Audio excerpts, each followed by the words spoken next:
윤석열 대통령의 탄핵 심판이 빠를지 아니면 이재명 대표의 선거법 판결이 빠를지 이것도요 지금 정치권의 최대 관심사 중에 하나죠. 만약에 탄핵 심판이 길어지는 동안에 이재명 대표가 항소심에서도 1심처럼 징역형을 선고받으면 어떻게 될 건가? 어제 한 기자가 이재명 대표에게 그 질문을 했는데요. 들어보시죠. 헌법재판소는 윤석열 대통령의 파면 절차를 신속하게 진행해 주시기 바랍니다. 2심에서도 피선거권 박탈형을 선고받으시면 그래도 다음 대선에 출마하실 건지. 이 재판 기소 자체가 매우 정치적이고 또 상식에 부합하지 않는다는 것을 많은 분들이 동의하십니다. 대한민국 사법부는 또 우리 헌법은 무죄 추정의 원칙이라고 하는 아주 확실한 원리를 채택하고 있습니다. 이 말에 대해서 오늘 국민의힘 의총에서 아주 강한 비판이 쏟아졌습니다. 이어서 들어보시죠. 정말 뻔뻔하기 짝이 없습니다. 그동안 이재명 대표는 본인의 재판 절차를 지연시키기 위해 온갖 꼼수를 써왔습니다. 일부러 변호인을 선임하지 아니하고 소송기록 접수 통지서 수령도 피하면서 고의적으로 재판 절차를 지연시킨 장본인이 바로 이재명 대표입니다. 이재명 대표가 말하는 것은 본인의 유죄 판결 이전에 대선을 열어서 대통령이 되겠다는 것임을 삼척동자도 다 알고 있습니다. 하지만 탄핵은 탄핵이고 이재명 대표의 재판은 재판입니다. 대통령의 탄핵이 이재명 대표의 죄를 덮어주는 이재명 대표 대선 출마 허가증이 될 수는 없습니다. 정혁진 변호사님. 네. 윤석열 대통령의 탄핵 심리는 아직 시작도 안 했습니다.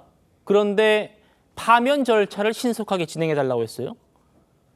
본인의 선거법 혐의는 항소심에서도 피선거권 박탈력이 나와도 대법원까지는 무죄 추정이다 이렇게 또 말했고요. 어떻게 들으셨습니까? 글쎄요. 이재명 대표가 당연히 이렇게 나올 거라고 다 예상하지 않았겠습니까? 이재명 대표처럼 내로남불이었던 정치인이 그렇게 많지 않은 것 같다는 그런 생각이 드는데, 그런데 더 중요한 건 뭐냐면요. 국민의힘이 지금 권성동 원내대표가 말씀하신 게 다 맞는 말이잖아요.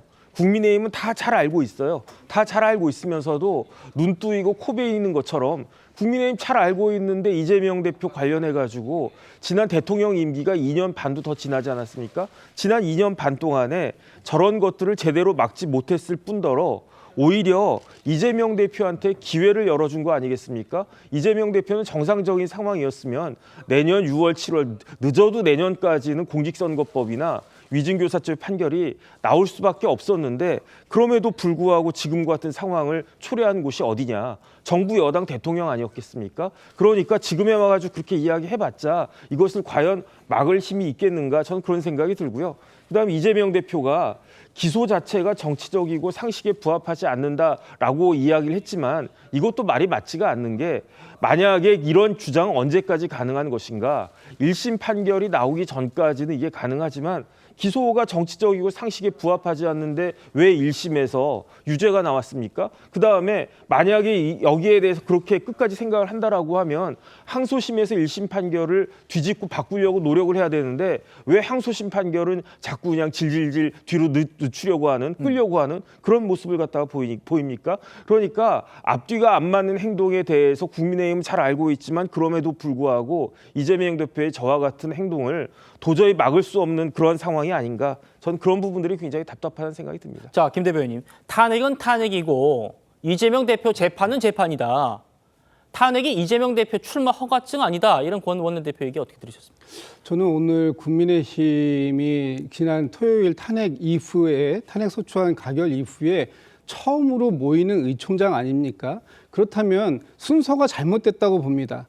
일단은 국민의힘 의총에서 지난 12월 3일 12.3 이 비상계엄에 대한, 이 비상계엄이 위헌적이고 위법적이다 하는 부분, 그것하고 또 그 국민의힘 소속의 대통령이 탄핵 소추에 이르게 됐다면 이것에 대해서 먼저 사과를 좀 하는 것이 우선 아니었습니까? 그런데도 그런 부분들은 빼놓고 이재명 대표의 사법 리스크만 거론하고 있는 이런 모습들은 국민들께서 정말 이해하기, 납득하기 어려운 모습일 것이다라는 생각이 하나 들고요. 그다음에 지금 국민의힘이 오늘 결의안을 하나 냈더라고요. 네. 2월 15일까지 이재명 대표의 항소심 그렇습니다. 재판을 끝내달라 이렇게 결의안을 만들어냈는데 이거는 정말 전 더 납득하기 어렵습니다. 지금 국민의힘이 법치주의, 사법 시스템을 그렇게 강조를 하면서 어떻게 이렇게 재판에 직접적으로 개입할 수 있는 결의안을 만들어낼 수 있는지 저는 이거는 사법부에 대한 심각한 압박이다 이렇게 그 말씀을 안 드릴 수가 없고요.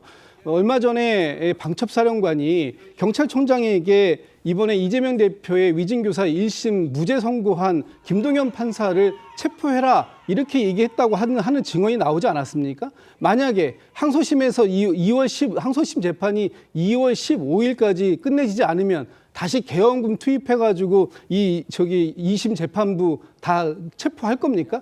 이런 식으로 재판에 개입하려고 하는 거 이거 자체는 정말 매우 잘못된 행태다. 저는 이런 비판합니다. 알겠습니다.